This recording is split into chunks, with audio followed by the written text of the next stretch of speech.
Hello guys, कैसे हैं आप लोग। Hope you like my last video about critical earth elements. इसमें हमने देखा था कि चाइना ने सबसे ज़्यादा प्रोसेसिंग और इसकी माइंस एक्सप्लोर कर रखी हैं, उसके बाद सभी देश आते हैं।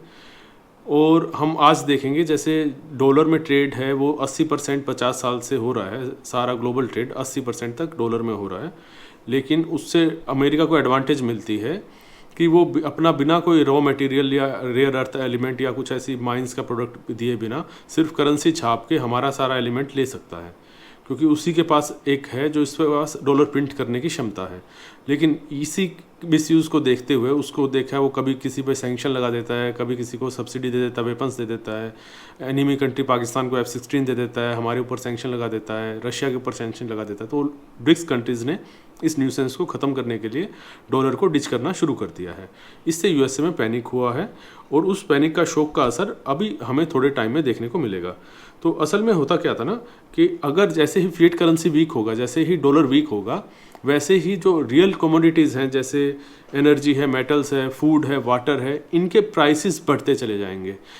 इनकी डिमांड असल में डॉलर ने एक लो करके रखी हुई है कि मैं डॉलर छाप के कितना भी किसी से भी खरीद सकता हूँ। तो चाइना ने क्या कर रखा है, कॉपर, कोबाल्ट और रेयर अर्थ एलिमेंट, जैसे रेयर अर्थ एलिमेंट का मैंने लास्ट वीडियो में दिखाया था, वो जमा करके रखा हुआ है। उसकी माइंस प्रोसेसिंग पावर उसके पास है। भारत ने फर्टिलाइज़र और फूड का जो ट्रेड डील है वो रशिया के साथ कर चुका है। और ब्रिक्स कंट्रीज़ ने कहा है हम कमोडिटी बेस्ड बैक ट्रेड करेंगे। जैसे आप मुझे अनाज दीजिए, मैं आपको रेयर अर्थ दूंगा, आप मुझे दवाई दीजिए, मैं आपको गैस रिजर्व दूंगा। जैसे सऊदी अरेबिया को हमने बार्टर से बांध के रखा है और ट्रेड करके रखा है। उसमें क्या है, हम उनको पानी या एग्रीकल्चर प्रोडक्ट देंगे, बदले में वो हमें ऑयल देगा, हमें डॉलर कमाने की ज़रूरत ही नहीं। तो अब आप सोचिए, जैसे $1 आज़ादी के वक्त था 3 रुपये का, अब हो गया वो 90 रुपये का। तो हमें उतना ही पेट्रोल लेने के लिए 30 गुना ज़्यादा मेहनत करनी पड़ती है। अब हमें वो नहीं करनी पड़ेगी, धीरे धीरे हम डायरेक्टली बार्टर कर लेंगे। तो हमारे यहाँ कितनी कितनी एफिशिएंसी आ जाएगी इकोनॉमी में, वो सोच के देखिए, स्केल सोच के देखिए। 30 गुना महंगा पेट्रोल अगर सस्ता मिल जाए एनर्जी नीड्स में, तो हमारी इंडस्ट्री कहाँ से कहाँ तक पहुँच जाएंगी। तो अब इसमें क्या होता है, अगर डॉलर खरीद नहीं पाएगा, अगर किसी के पास देने को कुछ ना हुआ, तो क्या करेगा। प्रॉब्लम ये आ रही है। तो प्रॉब्लम ये आ रही है, उसको हर कोई क्या करेगा, उसको वॉर से कंट्रोल करने की कोशिश करेगा कि मेरे पास ये रीजन आ जाए कंट्रोल में, ताकि कहीं मैं ऐसा ना रह जाऊं कि मेरे पास कोई क्रिटिकल एलिमेंट की कमी रह जाए।